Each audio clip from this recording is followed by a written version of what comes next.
Hello, I'm Alison Ashmore, a partner at Dykema and a proud alumna of the Dallas Bar Association WeLead Program.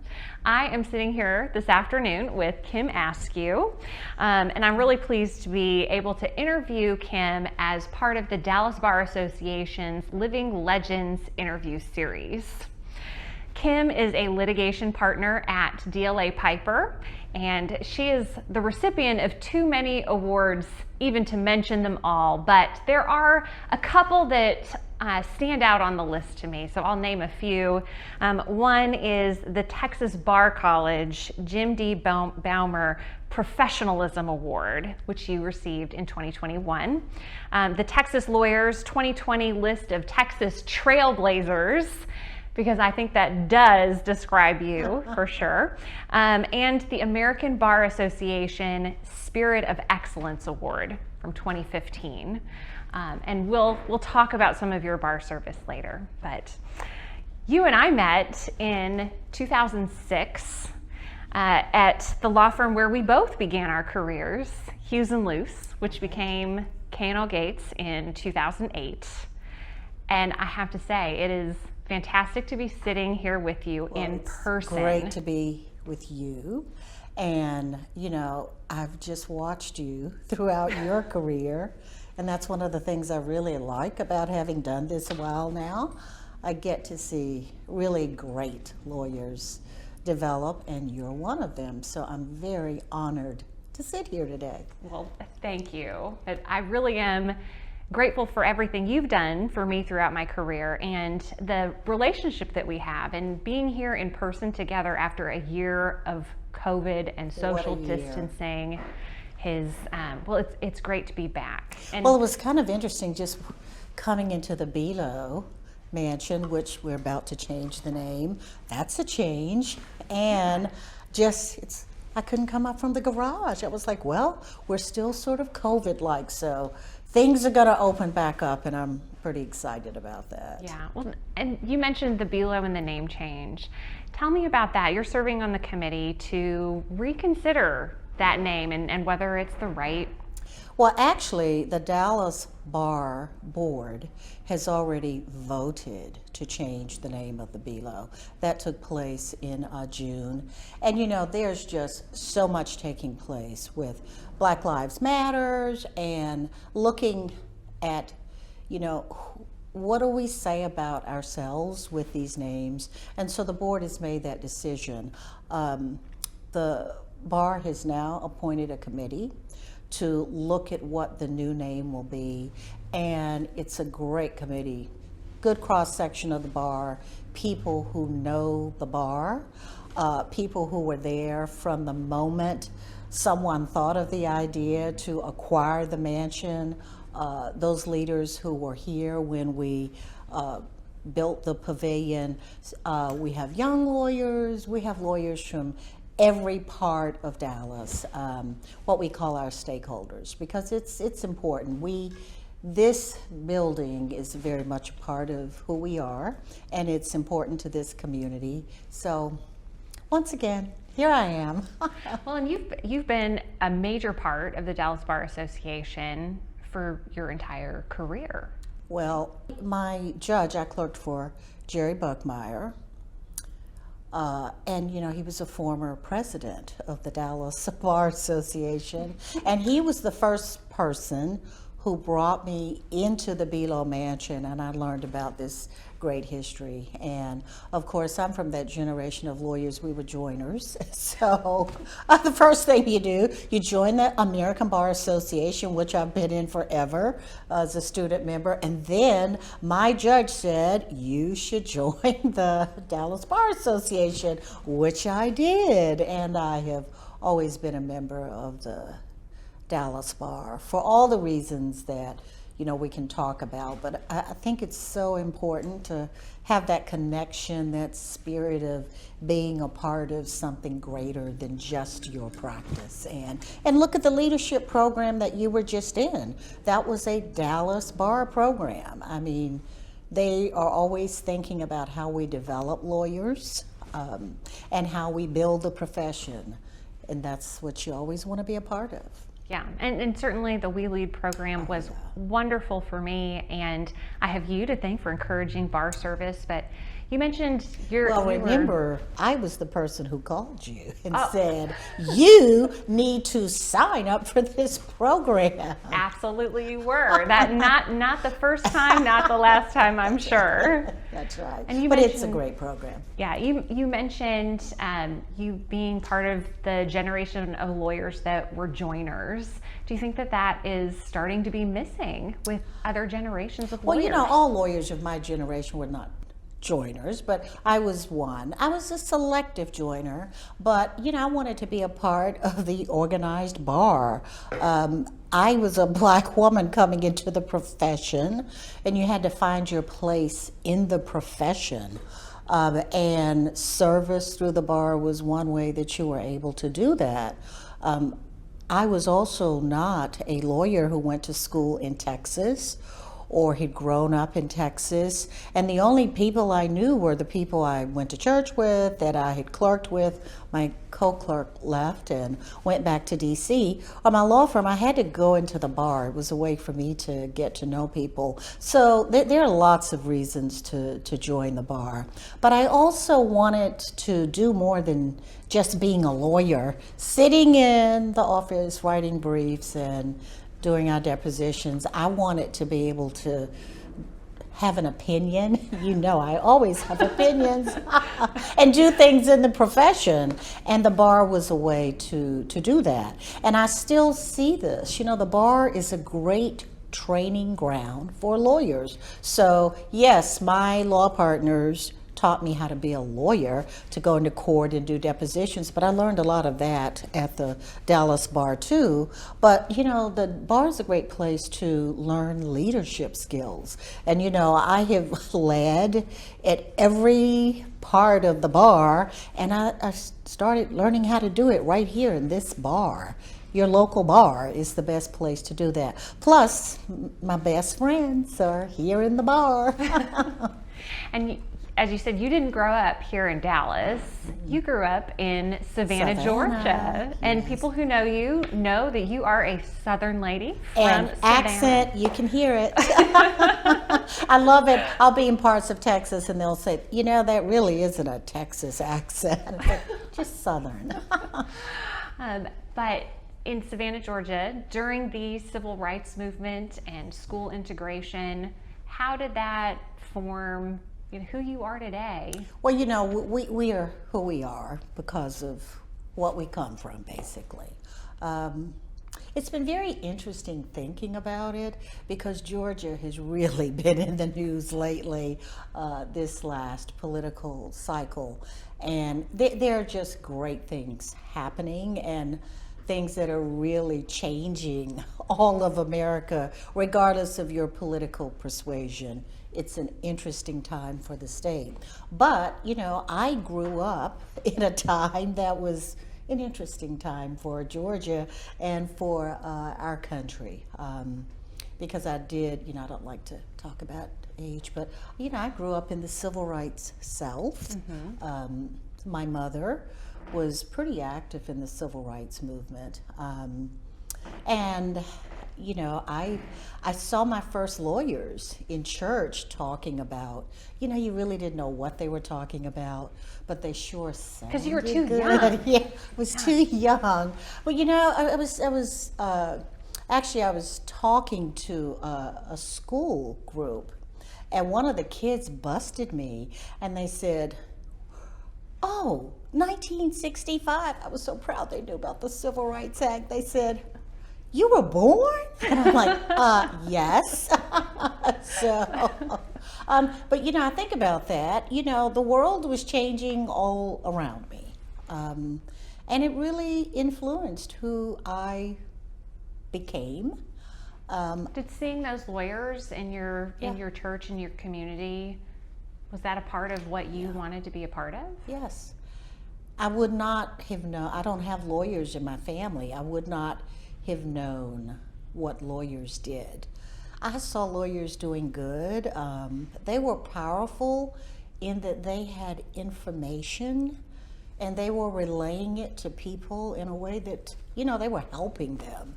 And they were taking away fear, and I think that's a lot of what we do in every aspect of the law, but certainly as trial lawyers. I see it in cases that I try, employment cases. You know, I deal with issues of race, of harassment, tough issues, and part of what you do is to help people understand what took place and why it may be right, wrong, why it may violate the law or not. That's what those lawyers were doing. And that was powerful because you were doing things to help people. So. Well, and you certainly have tried a lot of cases in your career. Not a lot, yeah, that's because right. you're still a young woman. Yeah, that's right. What is a trial or two trials that stand out to you as being most memorable, either because they were, bet the company litigation, or impacted you as a person, or shaped you as a lawyer? Well, every case is important. I can still tell you about almost every one I've ever tried. I still remember some of the early cases that I tried with Bob Mal and Bob has since passed away, but of course was one of my great mentors and really was one of the first lawyers who took me into a courtroom and helped me to learn how to be a lawyer. And I know you sat right next door to him, and he was your mentor too.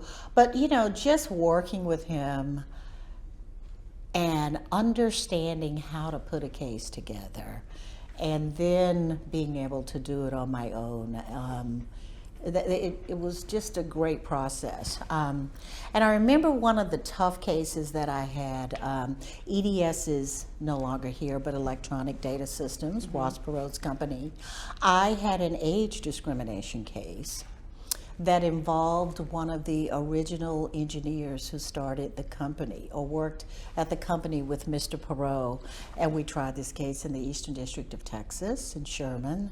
Can you imagine being in Sherman and here is this great engineer talking about how he was selling these products out of the trunk of his car before there was that wonderful EDS facility, the one on Forest or the one later out at Legacy. Thought, oh, I know why they didn't settle this case. This is going to be a hard one to win. But we won it. And I remember talking to the judge at the time, Judge Brown, who's since passed away, and he said, it's about authenticity. You must be authentic to talk to a jury, and you must be authentic to win before juries. This was a tough case. What happened to him was, horrible. He lost his job, but it wasn't age discrimination. And we just had to go through that evidence. And I think especially as a woman, you try to figure out, how do I build my reputation as a lawyer? And I'll never forget that judge saying, you must be authentic. You're not going to be those men. You're not going to be Bob Mal. You're not going to be Alison. You have got to be you. And you have got to tell a story that people relate to and believe. And I have never forgotten that because, I use that in everything. That, you must be your authentic self, especially as a woman, but it's a lawyer, period. But as women lawyers, as lawyers of color. Well, I think for leadership positions, that's right. Critically important too. People will see right through you if you're not. But I've never forgotten that. You are the queen of picture taking. I always had the camera, and I actually took the pictures and I would get them developed. That was all before the iPhone. Now they're somewhere in the cloud. Out there. That's right. Ask the EDS engineers, You are the historian, certainly of Hughes and Luce and of some of the bar as well. And I asked for some pictures. You talked about Bob Mal. That's one of the pictures that you brought today. This one's of you and Bob and Margaret Johansson. Yes. And you also brought this one that I think is really special, of you and Vester Hughes? Oh, well, that picture, the reason, I have a picture of Bob that's also in a silver frame, but that one is up in my house. Those were two of my great mentors. And I brought them because, you know, it is a reminder that when we talk about mentorship, you know, our mentors are everywhere, and these were just two of the best that you could ever have had. These men, their lives were so different than mine, and I was hired into a law firm where, you know, there were not lawyers who looked like me. There were not black lawyers, you know, there were no women in litigation. They taught you, and that's the important thing I always think about with mentoring, that our mentors are everywhere. They don't all have to look like us. I think it is important that we have mentors who understand us, look like us, understand who we are in life. But many of our great mentors, they don't look a lot like us. And these are men that, you know, I spent years of my career with, not just in the bar, or in practice, but also in the community, because they were also lawyers who believed that law was a calling. And, you know, you just didn't practice law in the office. You had to do things in your community. You had to do things at the bar. And that was a great example. Yeah. Plus, they were just gentlemen of the highest order. Yeah. In addition to being great lawyers, So, none better. What I would say about Bob, Mao, and Vester Hughes and you is that you also served your community and mentored other people. So how did you get the most out of these great mentors that you were fortunate enough to have? And what advice would you give someone Well, you seeking know, mentoring? a lot of mentoring takes place just because you're in the room. I watched Bob take depositions. I watched Bob cross-examine. I watched Vester Hughes in board meetings and on client calls, and saw how you approach an issue. But you also saw how they treated people with respect, and these were tough men. You know, they were kind, but they were tough. They were winners. They took no hostages. Let there be, you know that. And they taught you how to do it. They also took the time to tell you when you did good work or not so good work. Yeah, I couldn't always, it took me a while to read Bob's handwriting, but we'd get that chicken scratch back on his, like, you know, it wasn't so much editing as if, think about this. Is this the way you want to say it? Whatever. Yeah. A lot of times questions. That's right. It was a question you thinking. to get you. And I have learned that. You know, it's like, I could rewrite this brief for you, but I know how to write briefs, and I know this issue. Let me help you think about this.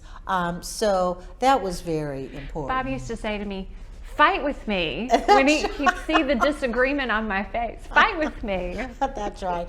And of course, you know, Vester and I were of the same religion. We went to the same church. So it was almost like having your dad at church. You had to go because it's like, he'll know if I'm not there. But I say that because he was everywhere in the community. And I think an important piece of mentoring is, and it may be different, is sponsorship. These were also men who sponsored you in the community. They said good things about you. They gave you the opportunity to do things. They said, give her the opportunity to be on this board. Or if I was thinking about doing something in the American Bar Association, the State Bar of Texas, I remember when I thought I wanted to be chair of the board of the State Bar of Texas, and I was a little bit afraid. And Bob said, well, why wouldn't you? Of course you can. You're probably running it anyway. He was always very encouraging. But so it wasn't just mentorship, it was the sponsorship. I'm getting ready to, now on the Scottish Rite Board, it's the first time women have served on that board. Masons or the Board of Scottish Rite. I know it is because of, in part, my Vester Hughes legacy, who was one of the great Masons and who'd been on the Board of Scottish Rite for longer than we are both alive. And it's that kind of legacy of having been trained and partners with great lawyers that continues to follow me throughout my career. And I try to do that for others. I hope that you're going places where I've been because I open doors for you, and I do it for others because I think we have to carry it forward. One of the other pictures that I picked out is just that. Yeah. It's you with all of the women lawyers at Hughes and Lewson 2000? 2000.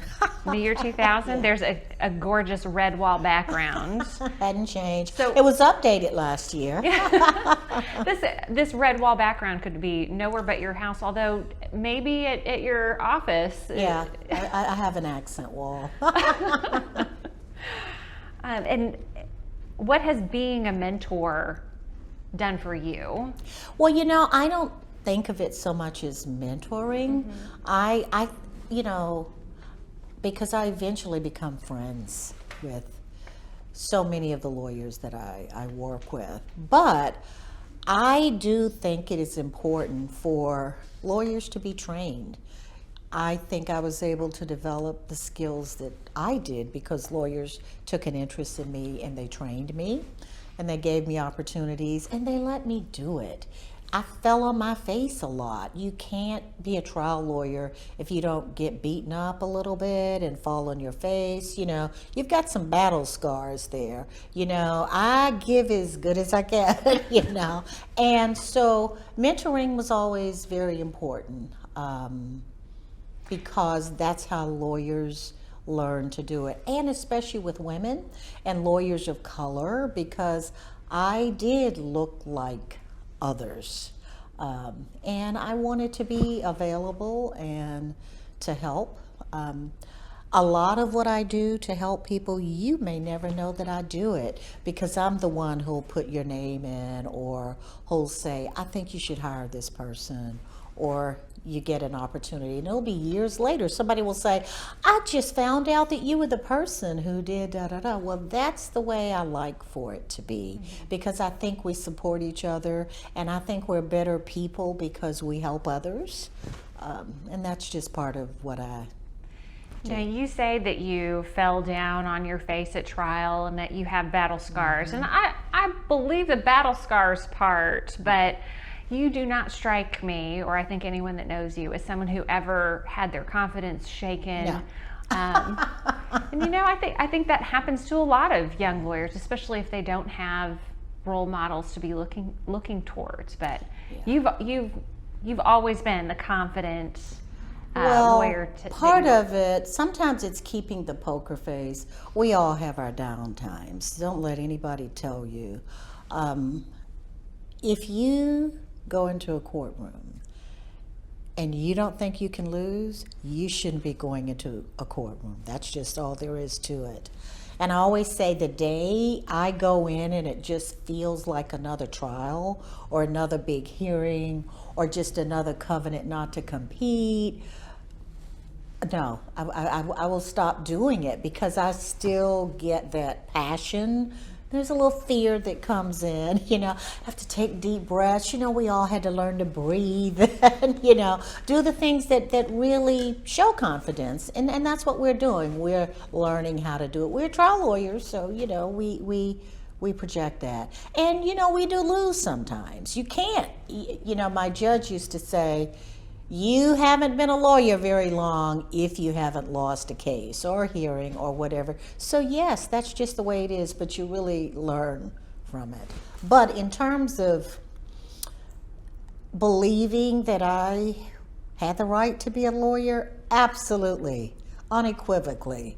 I had the right to be here, and I've always been willing to pay my dues and do my work, and I can outwork anybody.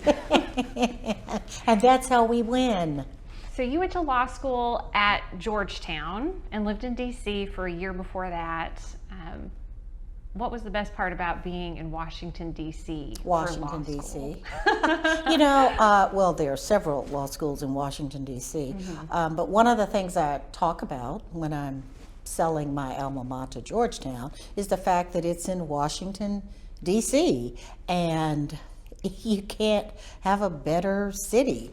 You know, the Capitol is there, we make laws, the Supreme Court is there, we make laws, and Georgetown, it's so close to both the Capitol and the Supreme Court, and we actually have buildings now you can see, you know, the Capitol and all of these great things from Georgetown. None of that existed when I was there. So, you know, I would run down to the Supreme Court to hear an argument, because I always thought if the professor mentioned it's being argued, it's probably going to be on the test. So I would go down, and you just had to know where to sit and, you know, hear these arguments, because I figured there's nothing that's going to be said or that a professor could come up with that these great lawyers are not going to argue to the Supreme Court. And sure enough, there it would be. Oh, got that.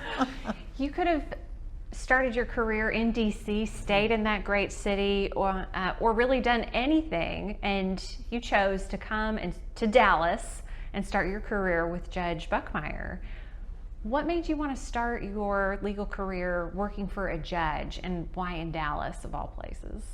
Well, I think anybody that gets the opportunity to do a judicial clerkship should.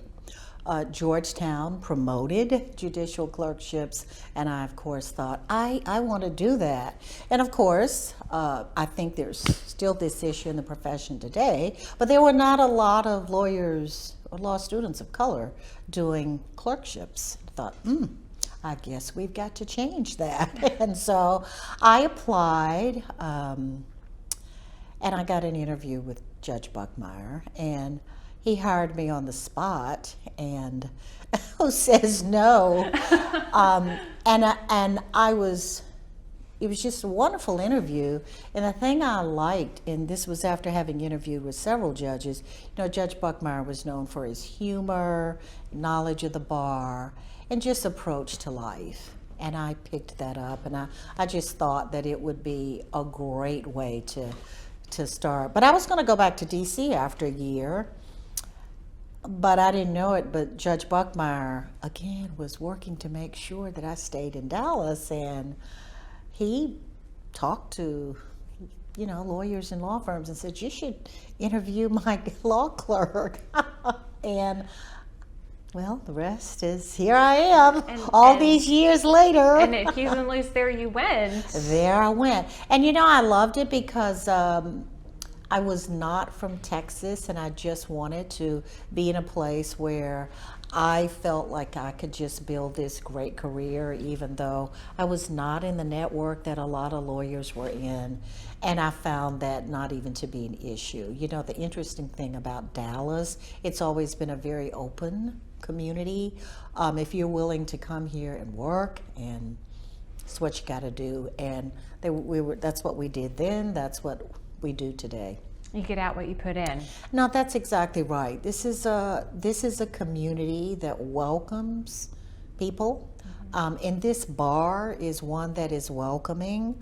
And when I came into the practice, you know, we talked about things that could make the bar more open too. I think I was on the first Minority Participation Committee. I believe I was one of the lawyers that asked the bar president at the time to appoint a Minority Participation Committee, along with some very other now prominent and successful minority lawyers. So we were lawyers who came into the profession to make a difference. It wasn't just to be a lawyer, it was to really open the profession, just because we thought it should be open to women and lawyers of color, and we should be able to have the opportunity to do everything in this bar that any other lawyer should. And the bar was always receptive to that.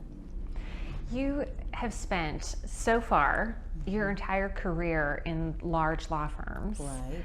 And that's no small feat, at least From my limited experience so far, that's no small feat. And it's also somewhat unusual these days. Part of being in a large law firm, and really any practicing lawyer, if you have any sort of firm solo, what we hear about all the time now is business development. Business development. What has been the keys to your success with finding clients and developing and keeping them? You have to do it. You just have to do it. You know, it's interesting. I came into the practice at a time when all the firms had their clients and your clients came to you. Well, that changed. But I always wanted to be my own lawyer and to be independent of partners at the time. And so, you know, you get out there. Being in the bar is a way to start that. Getting out of the office is a way to start to build relationships. One of the things that I did early in my career that was just a game changer was to join the junior league. These were women professionals who were in business, or their husbands were in business, and you learn to do business development. You learn to get out there. You learn how to give an elevator speech. So you just have to get out there and do it. And I think now it's emphasized from the moment there's not a lawyer in the world who thinks you're going to go into a law firm and not be able to develop business. It's the business of law. You and I have talked before about a couple of the highlights of your career through the bar service and what the ABA has meant to you and your work on the Federal Judiciary Committee, or the Judicial Qualifications Committee. You'll correct me on the correct title of that. You served as the head of that committee not just once but twice. Mm-hmm. Tell me about that. Well, you know, it's one of those things that you do, and you're in the position to do it only because you're in the American Bar Association. Nobody else really does that function. I know there are some state organizations, but the ABA has had that role for many, many years. I was just very blessed and lucky to be able to serve on that committee. Of course, I'd done a lot of good work in the ABA to get me to that committee, and I served on the committee. Actually, when 5 Supreme Court justices went on the court, the last 2 that I worked on as chair of the committee was Justice Sotomayor and Justice Kagan. So to chair the committee when these 2 women justices went on was just an amazing process. And of course, as chair of the committee, you get to participate in their interviews, to testify before the Senate Judiciary Committee. And what I loved about it, it was one of those times, you know, the thing about mothers who are not lawyers, she loved that I was a lawyer. It's what I wanted to do. You know, I tried these big lawsuits. That's right, my mom. And, you know, it's like, oh yeah, she won another lawsuit, great, yeah. But watching the Senate Judiciary Committee with Justice Sotomayor, and that testimony, that mattered to her. All the little ladies all over Savannah were called. That's when Mom was proud. Right. Mama was like, now, okay, you have done something. Did you prepare differently when you were giving the testimony before Congress than when you were deposing somebody, a witness on the stand? They're different skills. You know, they're skills of advocacy, but, you know, ABA, a lot of that is about leadership, but when you're testifying, it is still about the power to persuade. You're talking about the work that has been done and why these justices were, of course, very well qualified, so it was easy testimony to give. But I'd also testify before the committee when I wasn't chair with, you know, nominees who were found not qualified, and that's also a tough thing to do. But to work with the White House, to work with the Justice Department, that was just one of the highlights of my career. And it's again why you have to get out of your office. You can't testify before the Senate Judiciary Committee if you're just sitting in your office all the time writing briefs or, you know, just going down to argue. Look at how you can give that service. And that was one way I was able to do it.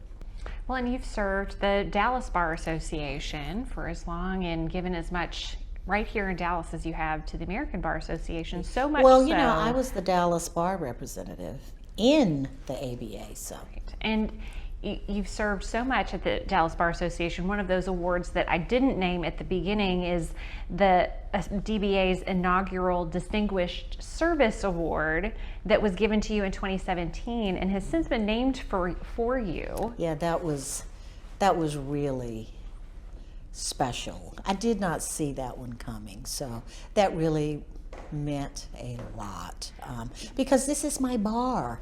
Why commit so much of your time to being at the bar and talking with other lawyers? Well, it was just a part of what I did, and it's part of my work. Sometimes when I'm here, I'm working, but there were things that needed to be done, and of course, I could do some of those things.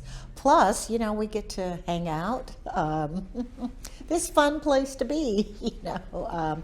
And, you know, I had the time to do it. And as you know, I'm a very busy lawyer. It's not like it's hard to get on your calendar. Yeah, it's not like I'm, you know, sitting around just kind of looking for things to do. But it's just part of being a part of the bar is just a part of being a lawyer to me, and it's just part of what we do. As much as serving in the greater community. Now that's right. Well, we are citizens of our communities. I mean, all of this is for naught if we're not in our communities, right? I mean, we have to be there. But the important thing is you gotta pick the part of it you like. I only do things I like to do. You know, early on, I might have taken an assignment or two to learn the community, or because someone thought it was a committee that I should serve on or whatever, or because Bob came in and said, would you do this? Sure. Yeah, that's right. Yeah, 1 year, okay. On the right side of the river. Oh yeah, that's right. No, that was a lawsuit. That was different. That was lawsuit. So yeah, you know, and being out and about in the community, in the bar, it's just naturally a part of what I do. I mean, I'm not sitting at home, you know, unless I really want to read a book or have some downtime. I've got things to do. What motivates you to keep doing the lawyering? Is it the clients? Is it the challenge, the trials? Well, I love all of it. I love my clients. I like lawyering because we solve problems for people, and it is intellectual. You know, we're coming through COVID.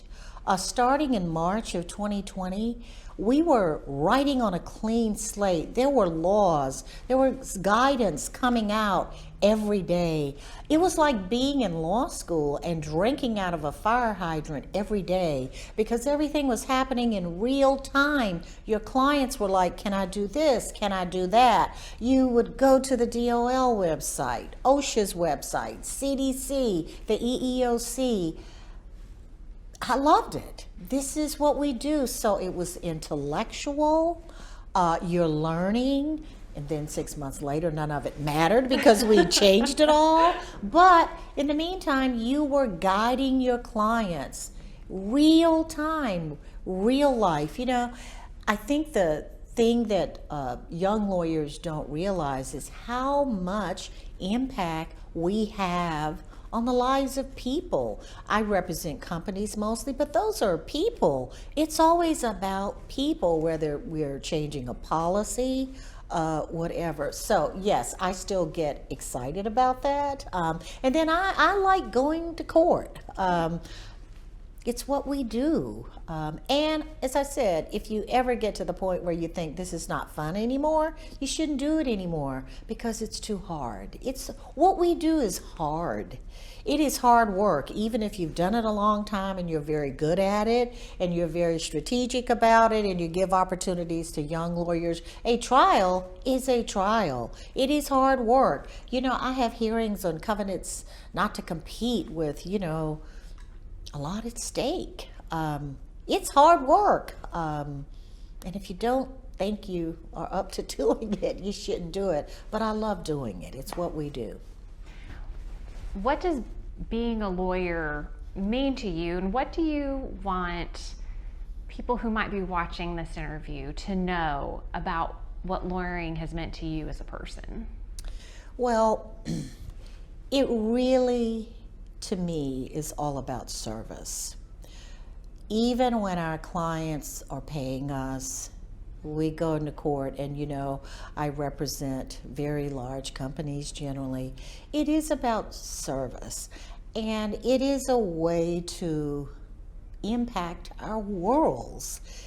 That is so important, and especially as a woman of color, I was able to do things in the world that I would not have otherwise been able to do if I had not been or am a lawyer. Do you really think I would have been talking to the Senate Judiciary Committee about Justices Sotomayor and Kagan if I had not been a lawyer? And today especially, we're talking so much about the rule of law and what is happening in our democracy. As lawyers, we are anchors in the rule of law. We are the ones who make sure it happens every day, that we protect it, that we train others. The reason you will see me down the street at Booker T. Washington sometimes, I'm there talking about civics. I'm there talking about how our court system works, about how as citizens we have an impact in it. That is because I am a lawyer and I understand it. I took an oath to that system. I believe in it. Well, Kim, thank you for sitting down with me today. You mean it's been an hour? It has been. We could just keep talking. And we probably will, but not for everyone else. So I do appreciate you sitting down, talking with me, sharing your perspectives on life and on lawyering and our profession. So thank you for that. And I hope that our discussion has been meaningful to others. Well, it was great to sit here with you. The best part is, yes, I hope people will get something from this, but really having watched you develop into such a very fine lawyer, and you were that before the leadership program, but look at you. This is fabulous. I've been blessed with great mentors. Yeah. And we shared some. So. We did. Thank you, Thank Kim. you.